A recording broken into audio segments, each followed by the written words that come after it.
Hello everyone, welcome back my YouTube channel. I am your Diwakar sir from DS English classes और आप देख रहे हैं दिवाकर सर की क्लासेस। और dear students, sorry for this कि आप लोग को 4 दिनों से वीडियो नहीं प्रोवाइड हुई है। एक्चुअली मैं आउट ऑफ टाउन गया था और जिसकी वजह से आपको वीडियो नहीं मिल पाई है, लेकिन अब कोई दिक्कत नहीं है, मैं आ गया हूँ और आपको रेगुलर वीडियो मिलेगी। ठीक है, तो अभी मैं एक और कमाल का सेंटेंस लेकर आ गया हूँ। वो सेंटेंस इस प्रकार से है, तो आइए वीडियो को शुरू करते हैं। सेंटेंस कुछ इस प्रकार से है, इन द हैबिट ऑफ। क्या बोलते हैं? इन द हैबिट ऑफ का मतलब होता है आदत। क्या होता है? आदत। या किसी भी चीज का आपकी आदत है ना, तो वर्तमान समय में आप उस आदत को, उस हैबिट को कैसे बताएंगे, तो आइए सीखते हैं हम लोग। तो स्ट्रक्चर क्या होता है इसका प्रेजेंट टेंस में? Subject plus am is are. Am is are, वर्तमान में एम इज आर का प्रयोग करते हैं। Am is are plus in the habit of plus V4। V4 का मतलब क्या होता है डियर स्टूडेंट? V4 का मतलब होता है वर्ब प्लस ING। वर्ब में क्या लगाएंगे? ING। V1 में क्या लगाएंगे? ING। तो इसे कहते हैं वर्ब 4, यानी V4 कहते हैं। क्या कहते हैं? V4 प्लस अदर वर्ड, मतलब उसके बाद जो आए वो लिखना है। ठीक है, तो जैसे जो एग्जाम्पल इस प्रकार से है, मुझे पढ़ने की आदत है। मुझे पढ़ने की आदत है, तो I M in the habit of reading. I am in the habit of reading. मुझे पढ़ने की आदत है, तो I M in the habit of reading. देखिए यहाँ पे मुझे का स्पेलिंग क्या हो गया? आई हो गया, इसमें सब्जेक्ट ये हो गया, उसके बाद आई के साथ क्या लगता है? एम लगता है, उसके बाद इन द हैबिट ऑफ का प्रयोग करना है, और V4 वर्ब कहाँ है? कहाँ है वर्ब? यहाँ पे है। तो इसका V1 है ना, तो V4 करना है, ING लगाना है, तो रीड का रीडिंग हो गया। रीड मीन्स पढ़ना होता है ना, तो ING लगा देना है, रीडिंग। तो I M in the habit of reading. मुझे पढ़ने की आदत है। बात समझ में आ रही है ना? उसके बाद उसे लिखने की आदत है, तो उसे का स्पेलिंग क्या होगा? ही, और ही के साथ क्या लगता है डियर? इज। तो ही is in the habit of, in the habit of चाहिए, और प्लस V4। तो लिखना क्या है? वर्ब है। लिखना क्या है? वर्ब है। लिखना, पढ़ना, सोना, आना, जाना, खाना, जिसके अंत में ना रहता है वो सारा क्या होता है? वर्ब होता है। ठीक है, तो इन द हैबिट ऑफ राइटिंग, और राइट मीन्स लिखना होता है, और राइटिंग ING लगा देंगे। वर्ब में क्या लगा देंगे? ING लगा देंगे। जैसे तुम्हें बोलने की आदत है, नेक्स्ट है, तुम्हें बोलने की आदत है। नहीं होता है कोई बड़ा बहुत बोलता है एकदम, तो कहते हैं ना उसे बोलने की आदत है यार उसे। तो तुम्हें बोलने की आदत है, तो तुम्हें क्या स्पेलिंग हो गया? यू, और यू के साथ क्या लगेगा? आर। सारे हेल्पिंग वर्ब का मैंने यूज बता दिया है। You are in the habit of, in the habit of तो लगेगा स्पीकिंग। स्पीकिंग मतलब बोलना होता है, स्पीक मीन्स बोलना होता है, और उसमें ING लगा देंगे, स्पीकिंग हो जाएगा। ठीक है, तो you are in the habit of speaking. तुम्हें खाने की आदत है, you are in the habit of eating. तुम्हें सोने की आदत है, you are in the habit of sleeping. उसे लिखने की आदत है, he is in the habit of writing. उसे गाना गाने की आदत है, he is in the habit of singing a song. Ramu को नाचने की आदत है, Ramu is in the habit of dancing. उसे धूम्रपान करने की आदत है, he is in the habit of smoking. उसे दारू पीने की आदत है। सपोज अगर किसी को करें तुम्हें दारू पीने की आदत है, you are in the habit of drinking. Hello, इस प्रकार से सेंटेंस बनाएंगे माय डियर स्टूडेंट। आप देखिए, और ये इन द हैबिट ऑफ लिख लीजिए, बहुत ही कमाल का सेंटेंस है ये। प्रेजेंट टाइम में ऐसे बोल सकते हैं। ठीक है, उसके बाद अगर आपको पास्ट का बोलना है ना, तो वाज वेयर का प्रयोग करेंगे। जैसे अभी मैं सेंटेंस बताता हूं, नेक्स्ट सेंटेंस में वाज वेयर का प्रयोग बताता हूं। चलिए नोट डाउन कीजिए इसको। वाज वेयर, अब आपको बता दूं मैं, वाज वेयर जो है ना, वाज होता है सिंगुलर और वेयर होता है प्लूरल। तो आपको अलग अलग सब्जेक्ट के साथ प्रयोग करना है। जब सब्जेक्ट सिंगुलर आएगा तो वर्ब भी सिंगुलर आएगा, सब्जेक्ट प्लूरल आएगा तो वर्ब भी प्लूरल आएगा और वेयर लगेगा, और सिंगुलर आएगा तो वाज, प्लूरल आएगा तो वेयर लगेगा। देखिए यहाँ पे, जैसे मुझे, अगर पास्ट की बात की जाए, पास्ट में मतलब भूतकाल में आपको किन किन चीजों की आदत थी उसके बारे में बताएंगे। जैसे मुझे याद करने की आदत थी, याद करने की आदत थी, मतलब कोई चीज लिखा हुआ याद करने की आदत थी, मतलब पढ़ा हुआ होता है ना, लिख करके ये होमवर्क मिलता है ना, उसे याद करने की आदत थी। लिखने की कई बार होता है, बहुत सारे बच्चों को लिखने की आदत नहीं होती है, लिखने का मन नहीं करता है, पढ़ने का मन करता है, याद करने का मन करता है। तो मुझे याद करने की आदत थी, तो I was in the habit of. आपको पता है कि वाज लगाना, आई के साथ क्या लगेगा, वाज, और इन द हैबिट ऑफ लगाना है, दोनों में से एक लगा करके इन द हैबिट ऑफ लगाना है, बिफोर तो लगेगा ही लगेगा। I was in the habit of, हाँ याद करें, रिमेम्बरिंग, रिमेम्बरिंग, मुझे याद करने की आदत थी, I was in the habit of remembering. अब यहाँ पे रिमेम्बर का रिमेम्बरिंग होगा, आईएनजी लग जाएगा, ठीक है। रिमेम्बर मीन्स याद करना होता है डियर। उसे उसे लिखने की आदत थी, मतलब मान लेते हैं पास्ट में उसे लिखने की आदत थी उसे। हाँ, तो उसे का स्पेलिंग क्या होगा, ही हो जाएगा। अगर लड़की को बोलेंगे तो सी भी लिख सकते हैं, she was in the habit of,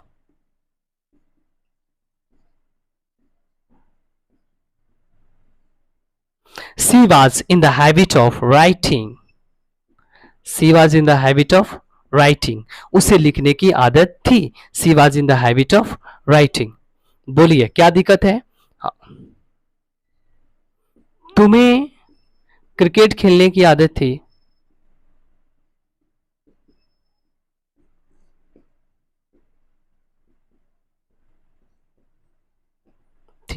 तो तुम्हें क्या स्पेलिंग होगा, यू, यू के साथ लगेगा are, you are, sorry were लगेगा ना, था थे थी है ना, you were in the habit of,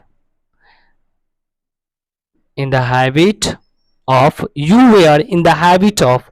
अब यहाँ पे वर्ब चाहिए ना, तो खेलना क्या है, वर्ब है यहाँ पे, तो प्लेइंग हो गया, प्ले मीन्स खेलना होता है ना, तो प्लेइंग, और क्रिकेट का हो गया cricket, C R I C K E T, cricket. You were in the habit of playing cricket.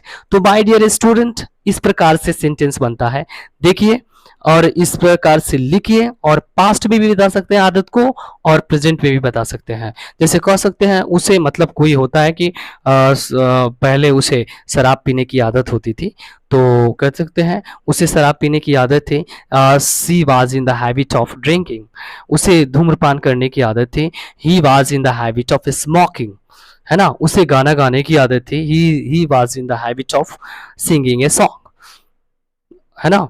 जैसे मोहन को नाचने की आदत थी, Mohan was in the habit of dancing, है ना। तो किसी भी किसी को भी बारे में बता सकते हैं आप, इन द हैबिट ऑफ किसी के भी आदत के बारे में बता सकते हैं। पास्ट में बताएंगे तो इन द हैबिट का वाज वेयर का प्रयोग करेंगे इन द हैबिट ऑफ के साथ, और वर्तमान में बताएंगे तो एम इज आर का प्रयोग करेंगे। नोट डाउन कर लीजिए। अगर आप उसके बाद अगर आप निगेटिव बनाना चाहते हैं तो वाज वेयर के बाद नॉट का प्रयोग कर सकते हैं। दूसरी बात है कि बहुत बहुत सारे बच्चे कंफ्यूज होते हैं, सर वाज मिस था होता है, वेयर मिस थे होता है। मैंने बहुत से सारे बच्चे को देखा कि कौन टीचर पढ़ा दिया यार, गलत है बाबू। Was where, was where miss ही होता है था थे थी। ये ये गलत बात है कि वाज मिस था होता है, वेयर मिस थे होता है, नहीं, ये वाज मिस भी था थे थी होता है, वेयर मिस भी था थे थी होता है। बस फर्क ये रहता है सिंगुलर प्लूरल का, सब्जेक्ट सिंगुलर तो वाज लगेगा, सब्जेक्ट प्लूरल तो वेयर लगेगा। माय डियर स्टूडेंट, इस बात को गांठ बांध लो, समझ जाओ, और ये भूल जाओ कि वाज मिस था होता है, वेयर मिस थे होता है, नहीं, वाज वेयर मिस भी था थे थी होता है। सिंगुलर प्लूरल सब्जेक्ट के अनुसार ऐसे प्रयोग करते हैं, नोट डाउन कर लो। और मैंने इतना सेंटेंस, 4-5 सेंटेंस मैंने दिया है, आप जितना मन करे उतना सेंटेंस बना सकते हैं, इसमें कोई दिक्कत नहीं है। बस लास्ट में V4 में V4 का प्रयोग करना है, यानी वर्ब में आईएनजी लगाना है। बोलिए कोई दिक्कत, कोई दिक्कत हो बाबू कमेंट कीजिए, और इस तरह से, और अच्छा साथ ही साथ चैनल को सब्सक्राइब जरूर कीजिए, लाइक कीजिए, शेयर कीजिए, और इस तरह से जब आप करते हैं तो हमें मोटिवेशन मिलता है, और आप लोगों के लिए वीडियोस बनाते हैं हम लोग, ठीक है, हम वीडियोस बनाते हैं आप लोग के लिए। तो इस तरह से आप चैनल को सब्सक्राइब जरूर करें, और बाकी लोगों को भी शेयर करें और लाइक करें, और साथ ही साथ कमेंट जरूर करें। कमेंट बच्चे नहीं करते, कमेंट कम से कम कुछ अच्छा लिखो कि हाँ सर अच्छा लग रहा है, ये दिक्कत है, या फिर कोई दिक्कत हो तो कमेंट करो, ठीक है। चलिए, what is need to, what is need to का मतलब होता है क्या जरूरत या आवश्यकता है। नहीं कहते हैं तुम्हें पढ़ने की क्या जरूरत है, तुम्हें झगड़ा करने की क्या जरूरत है, तुम्हें शराब पीने की क्या आवश्यकता है या क्या जरूरत है? तुम्हें गाली देने की, तुम्हें उससे गाली देने की क्या आवश्यकता है, क्या क्या जरूरत है? ऐसी वाक्य को कैसे इंग्लिश में बोलेंगे, तो आइए जानते हैं। तो स्ट्रक्चर क्या है इसका? What is need to plus V1 plus other word. What is need to एक साथ लिखेंगे plus V1, what is need to एक साथ लिखेंगे प्लस V1, V1 मतलब वर्ब वन का प्रयोग करना है प्लस अदर वर्ड।